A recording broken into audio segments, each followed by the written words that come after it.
तो व्हाट्सएप पर किसी भगत भाई ने दास को एक छोटा सा वीडियो भेजा और उन्होंने कहा कि भगत जी मुझे एक शंका हो गई है, इसको लेकर अगर परमात्मा आपको प्रेरणा करें तो ज्ञान आधार से आप इसका समाधान कीजिएगा। और शंका क्या थी? गुरुदेव भगवान ने एक सत्संग में कहा कि जैसे हम लोग ये फिनाइल वगैरह से बाथरूम साफ करते हैं, पोंछा वगैरह लगाते हैं, या जैसे हम बीमार हो जाते हैं तो हम लोग इंजेक्शन लगवाते हैं, टैबलेट खाते हैं, दवा खाते हैं, तो वो दवा क्या करती है शरीर में जाकर? जो हानिकारक जीवाणु होते हैं उनको मारती है। अगर हम इंजेक्शन नहीं लगाएंगे, टैबलेट नहीं खाएंगे, उपचार नहीं करेंगे, तो वो जीवाणु जो हानिकारक हैं वो फिर हमें मार देंगे, और हम मर गए तो फिर भक्ति कैसे करेंगे? तो इसी संदर्भ में आगे गुरुदेव ने कहा कि जैसे कोई हिंसक जानवर है, कोई भेड़िया है, कोई सर्प है, कोई सांप है, अगर वो आपके घर में घुस जाए तो पहले तो उसको प्यार प्रेम से निकालो, फिर भी यदि वो नहीं निकल रहा है तो फिर उसको मार दें। उसको मारने से फिर पाप नहीं लगेगा।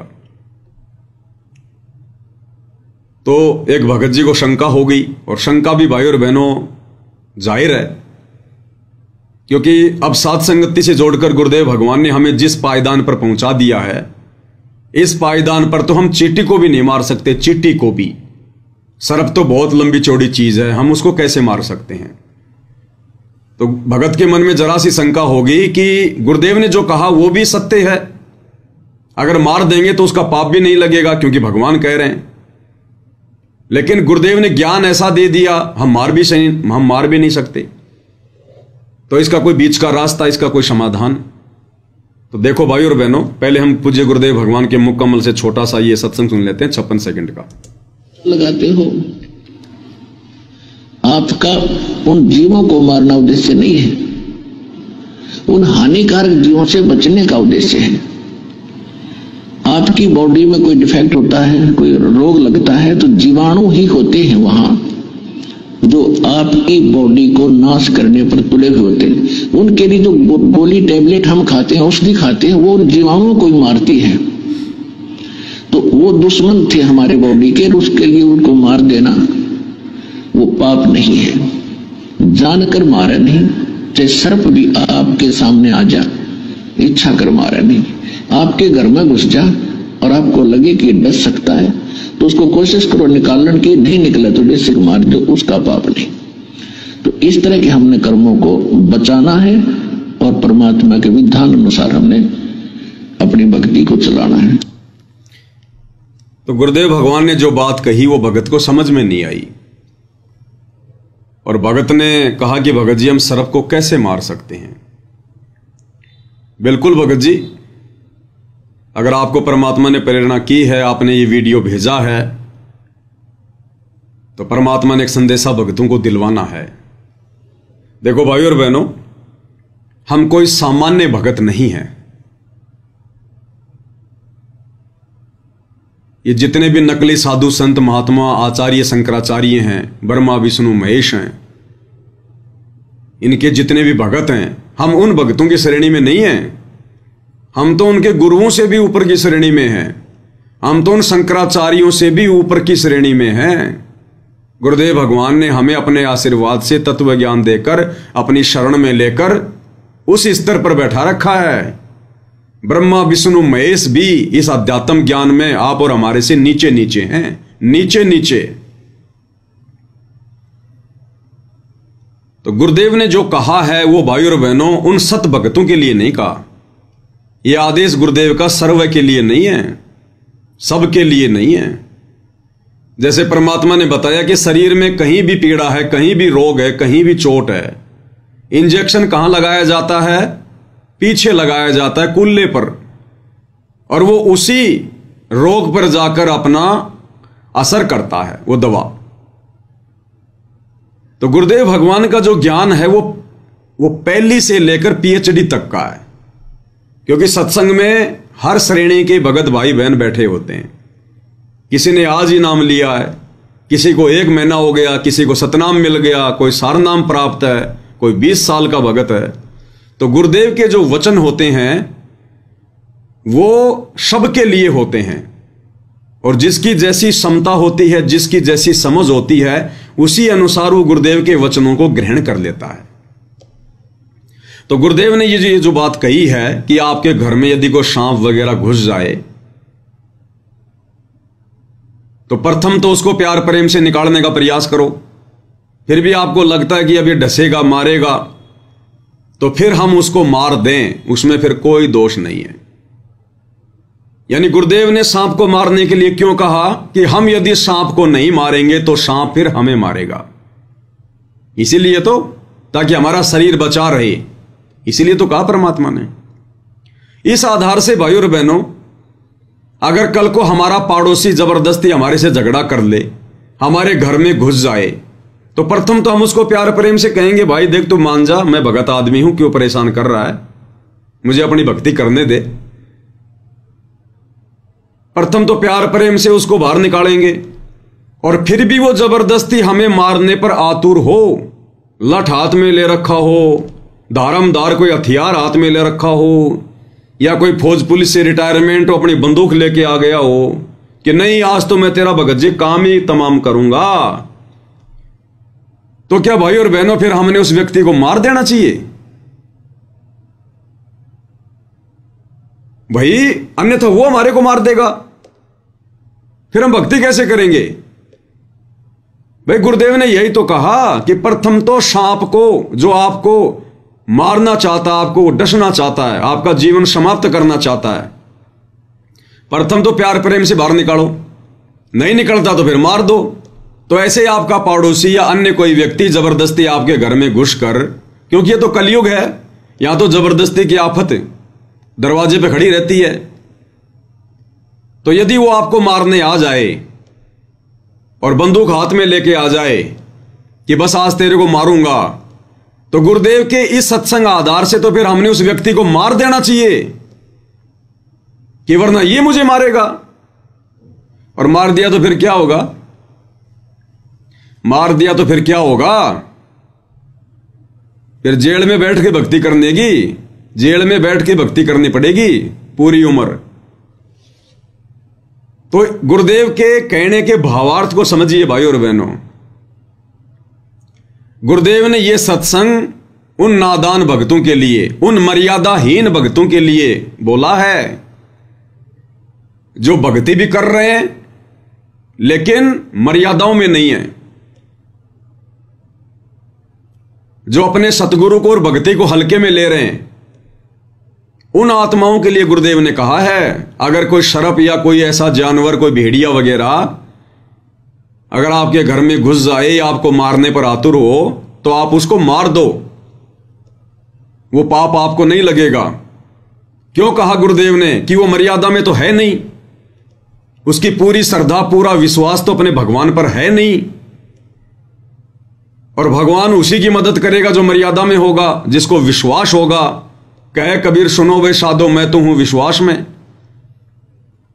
तो गुरुदेव ने उन मर्यादाहीन भक्तों को इस प्रकार का आदेश दिया है कि मैं तो उनका कोई बचाव जो कर नहीं पाऊंगा उन विशेष परिस्थितियों में, क्योंकि वो मर्यादा में नहीं है। और मर्यादा में नहीं है तो वो सांप या भेड़िया उसको मारेगा, और मारेगा तो उसका मनुष्य जन्म बर्बाद हो जाएगा। इससे अच्छा है उस सांप को, भेड़ियों को वो मार दे, कम से कम उसका शरीर तो बचा रहेगा, टूटी फूटी भक्ति तो करता रहेगा। अन्यथा सांप उसको मार देगा, खा जाएगा, डसेगा उसको, भेड़िया मार देगा उसको। तो ये उन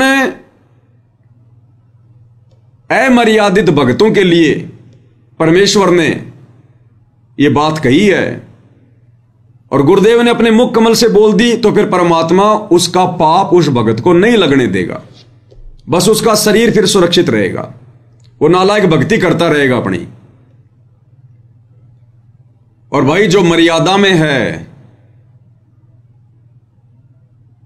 जिसका विश्वास अपने गुरुदेव भगवान पर है, जो अपने गुरु को परमात्मा मान लिया है, और जिसने अपना तन मन धन अपनी आत्मा के कल्याण के लिए अपने गुरुदेव के चरणों में न्योछावर कर दिया है, उसका तो शेर भी बाल बाका नहीं कर सकता। शेर भी, काल भी 100 कदम दूर रहेगा उस भगत से, काल भी।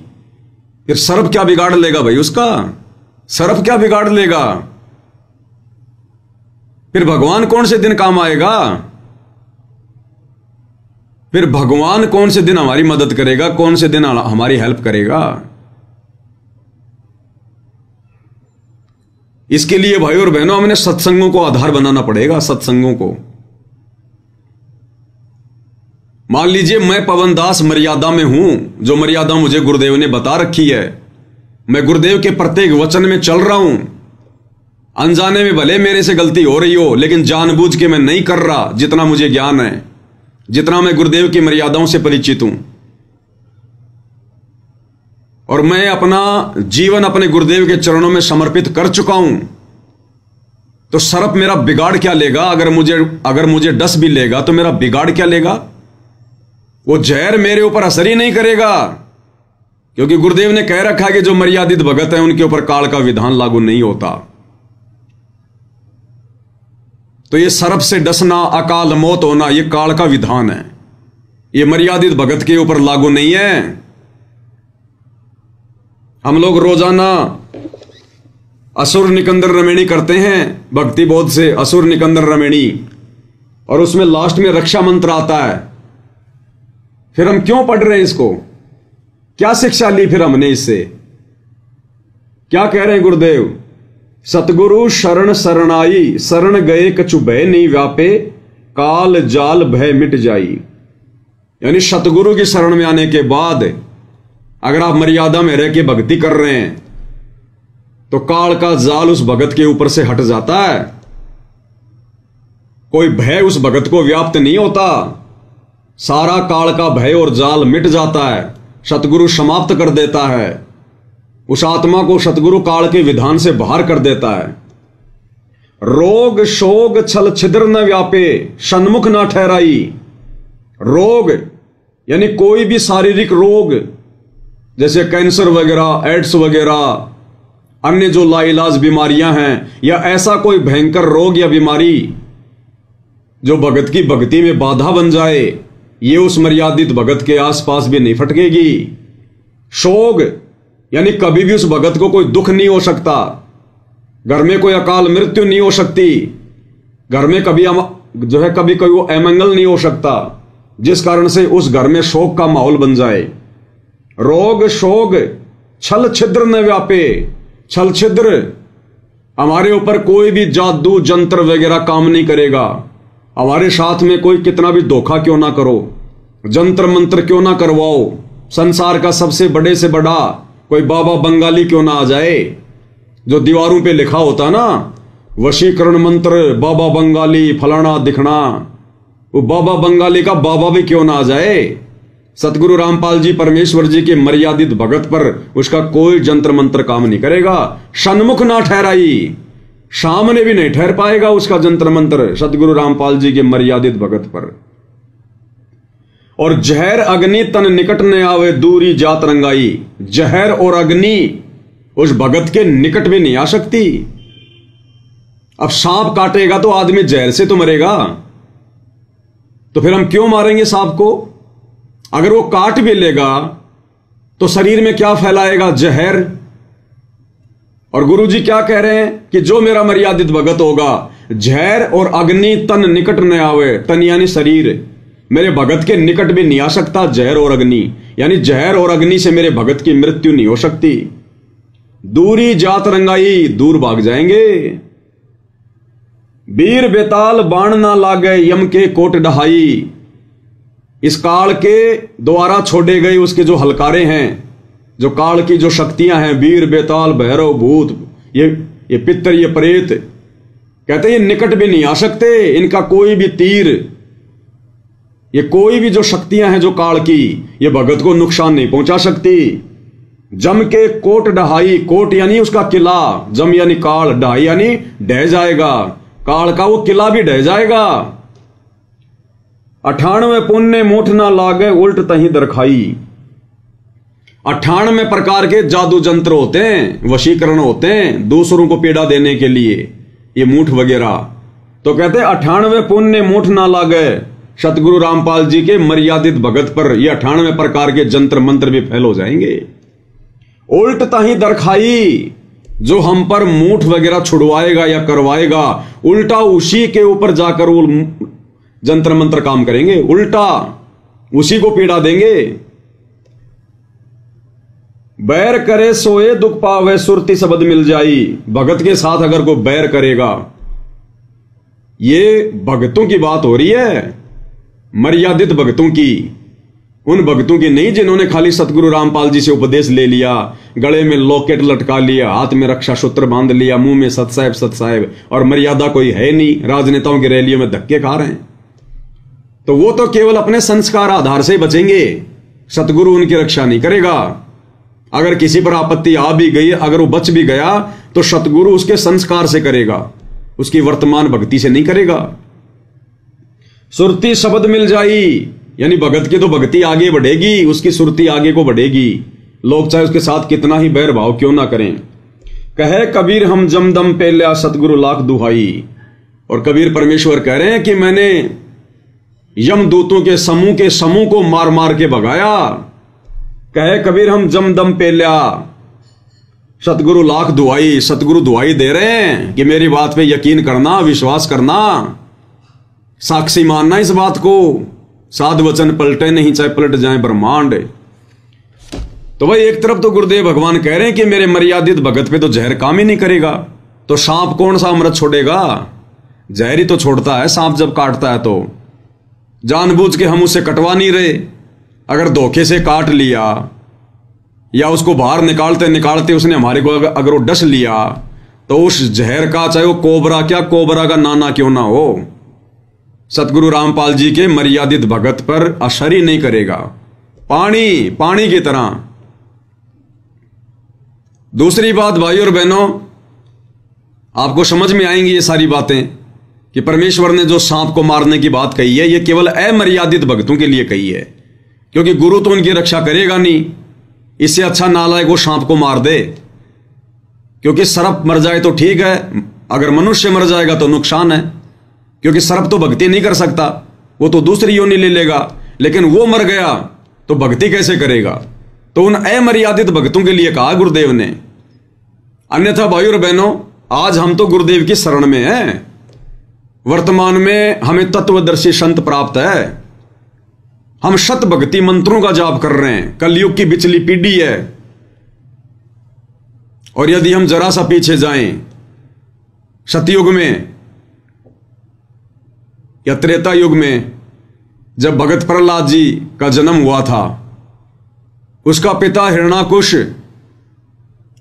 उस भगत को परेशान करने के लिए, उस भगत को जान से मारने के लिए उसने 84 प्रकार की घटनाओं को अंजाम दिया था, 84 प्रकार के यत्न किए थे। और एक समय उसने भगत प्रहलाद को जान से मरवाने के लिए अपने सैनिकों को आदेश दिया कि इसको जंगल में ले जाओ और इसको सर्पों के बीच में डाल दो, सर्पों के बीच में, जहरीले सर्पों के बीच में। भगत प्रहलाद को सैनिक पकड़ कर ले गए और जंगल में सर्पों के बीच में डाल के आ गए। वापस घर पे आ गए। दूसरे दिन हिरण्यकश्यप ने आदेश दिया कि जाओ, अब तक तो सांप उसको खा चुके होंगे, मर चुका होगा, उसकी डेड बॉडी को ले आओ। मेरे आदेश की अवहेलना करने वालों का क्या अंजाम करता हूं मैं, ये दुनिया भी देखेगी। ले आओ उसकी डेड बॉडी को। सैनिक गए तो सैनिकों ने क्या देखा? दोपहर का समय था, धूप बहुत ज्यादा थी, सैनिकों के पसीने पसीने। और जब वो गए वहां पर कि वो मर चुका होगा, सैनिकों ने देखा वो जहरीले सर्प बहुत सारे, सैकड़ों की संख्या में। और भगत प्रहलाद के ऊपर अपने फण उठाकर छाया करके बैठे थे, छाया करके। भगत प्रहलाद के चारों तरफ अपने फण उठाकर छाया किए हुए थे वो सर्प, छाया, कि भगत को कहीं कोई गर्मी ना लग जाए। फिर आज हम सर्प क्यों मारेंगे? हम क्यों मारें? हमें किस बात का भय? अरे उस समय ना तो भगत प्रहलाद सतगुरु की शरण में था, ना उसको तत्व ज्ञान था, ना वो कोई शत भक्ति मंत्रों का जाप कर रहा था, ना उसको शतनाम प्राप्त था। केवल उसकी पिछली भक्ति के फलस्वरूप।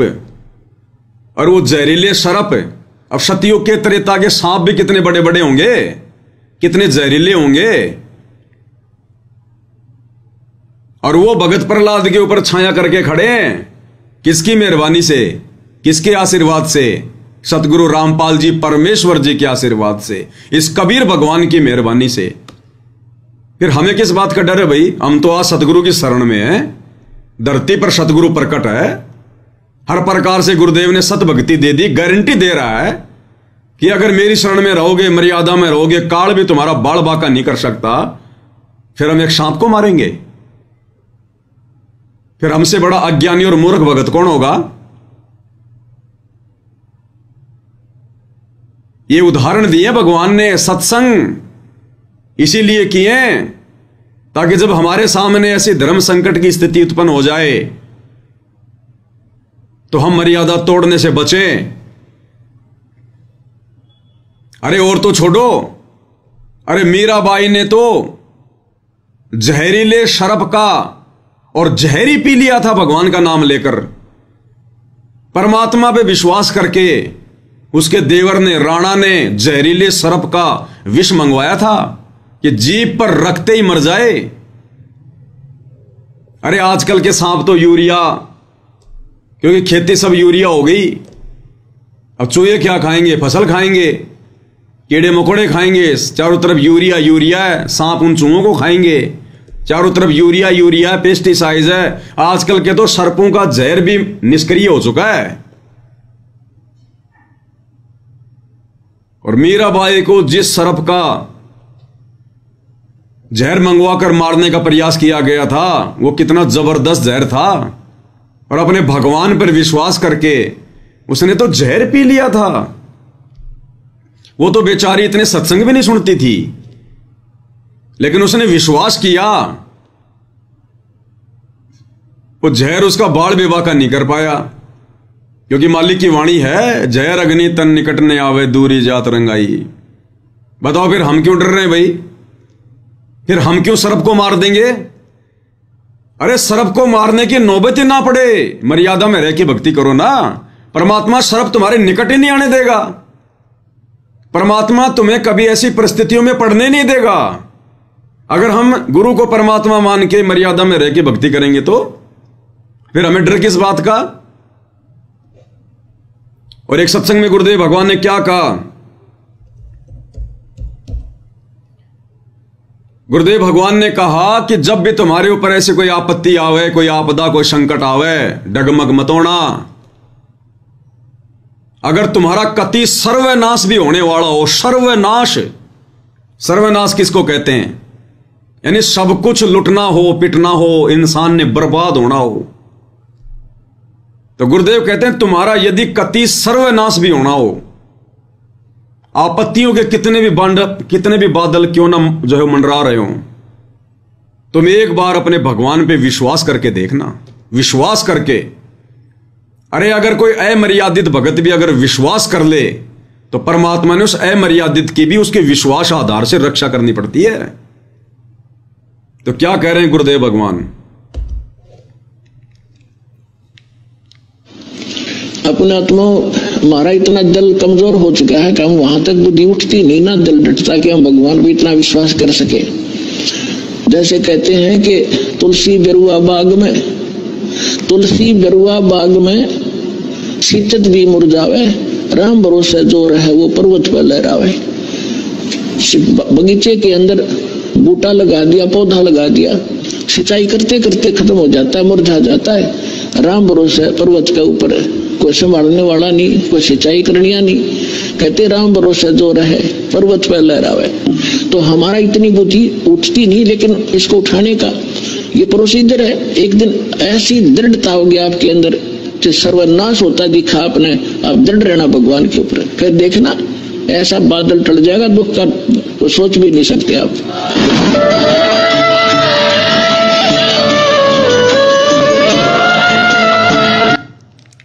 तो गुरुदेव भगवान कहते हैं चाहे कति तुम्हारा सर्वनाश क्यों ना होना हो, तुम विश्वास रखना, दृढ़ रहना। भगवान आपत्तियों को ऐसे टाल देगा जैसे बादलों को हवा ले जाती उड़ा के।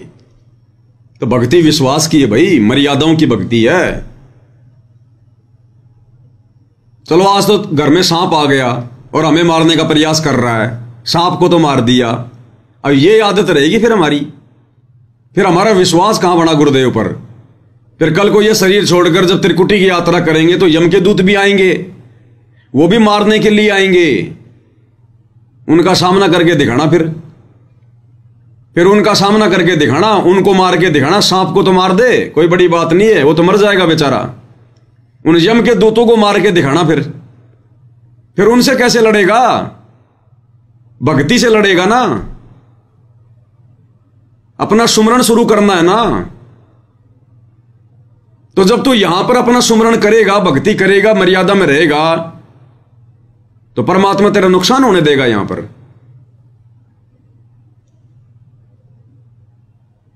और एक सत्संग में गुरुदेव भगवान ने मीराबाई के चाचा ससुर भुवन के बारे में बताया। भुवन के बारे में, भुवन राणा का महामंत्री था और उसको शिकार भी खेलने के लिए जाना पड़ता था। और भुवन ने नाम दीक्षा भी ले ली थी मीराबाई के कहने पर, कबीर परमेश्वर जी से। एक दिन भुवन शिकार खेल कर आया, वापस आकर मीराबाई को बताने लगा कि आज मैंने एक गर्भवती हिरण को मारा, एक ही तलवार के झटके में 2 टूक कर दिए मैंने, गर्भवती थी। मीरा ने कहा कि चाचा तू भक्ति नहीं कर सकता, तू भगत नहीं है, तेरा हाथ कैसे उठ गया? गुरुजी तो चींटी को भी सताने से मना करते हैं, चाचा तू भक्ति के योग्य नहीं है।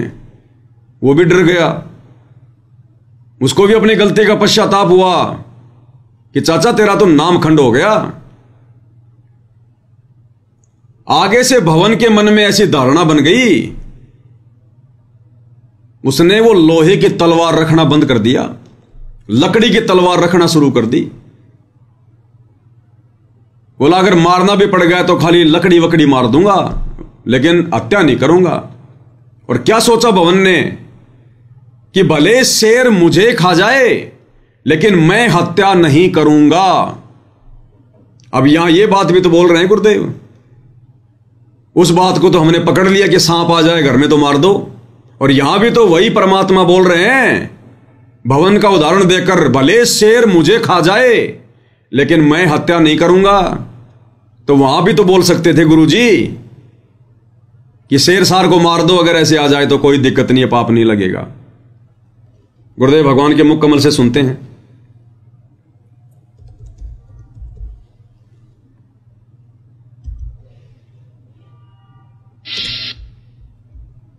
क्या कह रहे हैं गुरुदेव भगवान?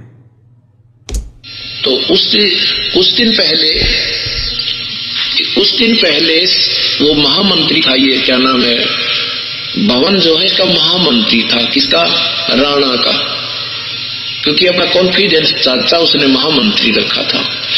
और एक बार वो राणा के साथ भवन उनका महामंत्री, तो उसने गर्भवती मृगणी को काट दिया था। गर्भवती मृगणी उसकी तलवार पे शिकार कर दी थी और वो तड़प तड़प कर मां बेटा दोनों मर गए थे। उस दिन के बाद वो मीराबाई से आकर उसने बताया कि बेटी आज मेरे से ये गलती होगी। मीराबाई ने कहा चाचा तेरे जुल्म कर दिया, अब भक्त नहीं बन सकते, अब भक्ति नहीं कर सकते, ऐसे नरसंहार करते और आपके बच्चे ने, आपकी पत्नी ने कोई काटे गर्भवती को, कैसा दुख हो। उसके बाद वो भवन भगत बन गया था और मीराबाई का हर संकेत समझने लग गया था। और मीराबाई ने उसको भी कबीर परमात्मा से वहां उपदेश दिला दिया था, तो वहां वो भक्ति कर रहा था। उसके बाद उसने क्या किया कि राजा के साथ नहीं जाऊंगा तो ये नाराज होगा, तो भवन ने अपनी तलवार काट की बनवा के और म्यान में फिट कर ली थी कि आगे से मान ले इसके साथ जाना भी पड़ जाएगा, तो कोई शिकार करना भी पड़ गया तो उसने लकड़ी की मार मूर दूंगा, बेहोश हो जाएगी, नौराजी हो जाएगा, शिकार खेल लिया। और अब आगे क्या कह रहे हैं? भले शेर मुझे खा जाए मैं नहीं मारूंगा, हिंसा ना होगी, फिर ठीक हो जाएगी। कि मैं ना किसी को मार दूं, बेशक मुझे ही शेर खा जाए, इस दृष्टिकोण से काट की तलवार डाल ली। एक दिन उनके दूसरे मन, तो ये भी तो गुरुदेव भगवान ही बोल रहे हैं कि बेशक शेर मुझे खा जाए लेकिन मैं हत्या नहीं करूंगा। और हम एक छोटे से सांप से डर गए। तो भाई और बहनों, गुरुदेव भगवान का सत्संग, एक ही सत्संग परमात्मा कई प्रकार से एक ही सत्संग के माध्यम से चोट करते हैं। सतगुरु निकले शिकार पर लेकर तीर कमान। अब सतगुरु कोई जानवरों का शिकार थोड़ी करता है जो तीर कमान लेके निकलेगा। सतगुरु निकले शिकार पर, यानी अपने इस तत्व ज्ञान को देने के लिए, काल के लोक से भक्तों का शिकार करने के लिए। अरे शिकार करके कहां ले जाते हैं? अपने घर पर। तो सतगुरु काल से, जो हम यहां पर जो फंसे पड़े हैं भगत, इनका शिकार करेंगे अपने तत्व ज्ञान रूपी बाणों से, अस्त्र शस्त्र से, और फिर अपने घर सतलोक लेकर जाएंगे। सतगुरु निकले शिकार पर लेकर तीर कमान। मूर्ख मूर्ख जल मरे, कोई बच गए संत सुजान। तो जो मूर्ख मूर्ख हैं वो तो रह जाएंगे ये काल के जाल में, वो नहीं समझ पाएंगे। और जो संत सुजान होंगे, जो ज्ञानी आत्मा होंगी, उनको परमात्मा शिकार करके ले जाएगा। तो भाई और बहनों, यदि हम मर्यादा में हैं, भक्ति कर रहे हैं, गुरु को परमात्मा मान लिया, तो हमारे सामने ऐसी नौबत ही नहीं आएगी। और अगर ऐसी नौबत आ भी गई तो भगत का कभी हाथ नहीं उठता।